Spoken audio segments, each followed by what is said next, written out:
Assalamualaikum warahmatullahi wabarakatuh. Selamat pagi teman-teman semuanya. Baiklah, pada pagi hari ini kami akan membahas tentang analisis biaya dan manfaat.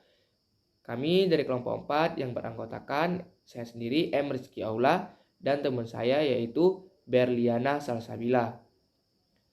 Video ini dibuat untuk memenuhi tugas pada mata kuliah yaitu Keuangan Negara dengan dosen pengampu Pak Wirmi Eka Putra pada program studi Ilmu Pemerintahan Fakultas Hukum Universitas Jambi. Baiklah, langsung saja kita memasuki pada pokok pembahasan yang pertama yaitu pengertian analisis biaya dan manfaat. Analisis biaya dan manfaat. Analisis biaya dan manfaat digunakan untuk mengevaluasi penggunaan sumber-sumber ekonomi agar sumber yang langka tersebut dapat digunakan secara efisien. Analisis biaya dan manfaat atau ABM merupakan suatu perangkat analisis yang dapat membantu pembuat kebijakan atau pemerintah dalam memahami akibat-akibat yang dihasilkan oleh suatu kebijakan sehingga dapat mengambil keputusan dengan tepat atau kerangka kerja yang sistematis untuk menentukan sejumlah biaya dan manfaat atas suatu investasi atau kebijakan.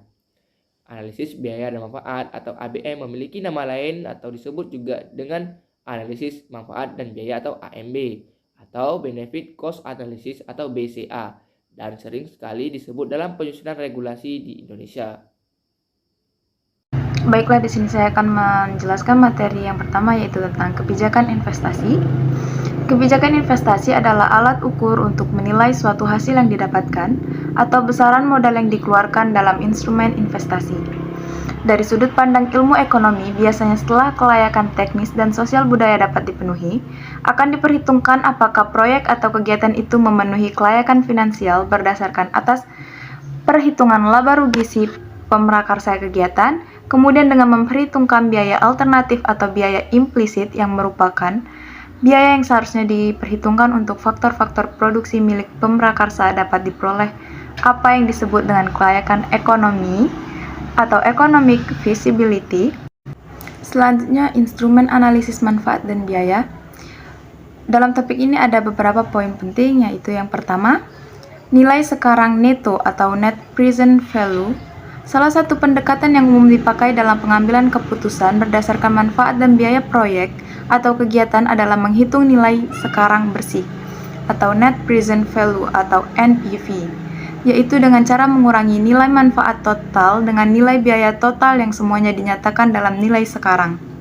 Bila NPV itu positif atau NPV lebih besar daripada 0, maka dikatakan bahwa proyek, kegiatan, atau kebijakan itu layak untuk dilaksanakan. Sebaliknya, bila NPV kecil dari 0, maka proyek atau kegiatan dinyatakan tidak layak. 2. Rasio manfaat terhadap biaya. Di samping analisis NPV, dalam analisis kelayakan proyek dikenal analisis perbandingan atau rasio antara manfaat dan biaya proyek atau kegiatan, atau benefit cash ratio. Cara ini dilakukan dengan membandingkan total manfaat proyek terhadap total biaya proyek yang semuanya juga dinyatakan dalam nilai sekarang. Yang ketiga yaitu kriteria hasil usaha. Di samping kriteria NPV dan BC ratio, juga dikenal kriteria hasil usaha. Dalam suatu analisis proyek, analisis IRR, dimaksudkan untuk menentukan nilai tingkat diskonto atau tingkat hasil usaha yang dapat diharapkan dari suatu proyek tertentu dan yang dapat membuat NPV sama dengan 0. Selanjutnya yang keempat yaitu konflik antara NPV dan IRR. Antara NPV dan IRR dapat terjadi konflik sebagai dasar pengambilan keputusan karena dapat terjadi perhitungan dengan hasil yang berbeda-beda tergantung pada tingkat bunga yang berlaku. Selanjutnya adalah macam manfaat dan biaya suatu proyek. Manfaat dan biaya dari suatu proyek dapat dibedakan antara manfaat dan biaya real atau real benefit and cost dan manfaat dan biaya semu. Manfaat real adalah manfaat yang timbul bagi seseorang yang tidak diimbangi oleh hilangnya manfaat bagi pihak lain. Demikian pula biaya real adalah biaya yang sungguh-sungguh ada dalam masyarakat dan tidak diimbangi oleh pengurangan beban biaya bagi pihak lain. Selanjutnya, manfaat semu adalah manfaat yang timbul dari suatu proyek dan diterima oleh sekelompok orang tertentu, tetapi ada sekelompok orang lain yang menjadi menderita karena adanya proyek tersebut. Manfaat semu ini tidak diperhitungkan dalam perhitungan manfaat dan biaya proyek, sedangkan manfaat real diperhitungkan dalam perhitungan manfaat dan biaya suatu proyek. Selanjutnya yaitu mengenal dan mengukur manfaat suatu proyek.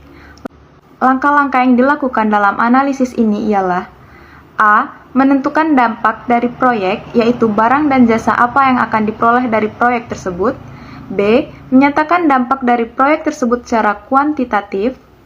Biasanya langkah kedua menjadi sangat sulit, sebab berhubungan dengan bagaimana kita mengukur manfaat. Untuk itu digunakan pendekatan sebesar nilai rupiah yang secara maksimum orang-orang bersedia membayarnya karena memanfaatkan jasa-jasa proyek itu. Selanjutnya yaitu menentukan waktu dan bunga diskonto. Manfaat suatu proyek biasanya akan diterima beberapa tahun setelah proyek itu selesai, dan proyek itu akan selalu memberikan jasa yang akan diterima pada tahun-tahun yang akan mendatang. Kesulitannya adalah untuk menentukan tingkat diskonto atau tingkat bunga dan juga menentukan umur proyek tersebut. Sering sesuatu proyek secara ekonomis sudah tidak berfungsi, tapi secara teknis masih berfungsi atau sebaliknya.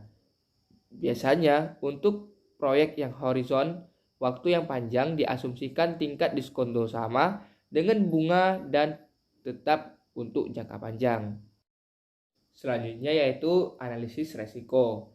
Analisis resiko tujuannya yaitu untuk memisahkan resiko kecil yang dapat diterima dari resiko besar dan menyiapkan data sebagai bantuan dalam prioritas dan penanganan resiko.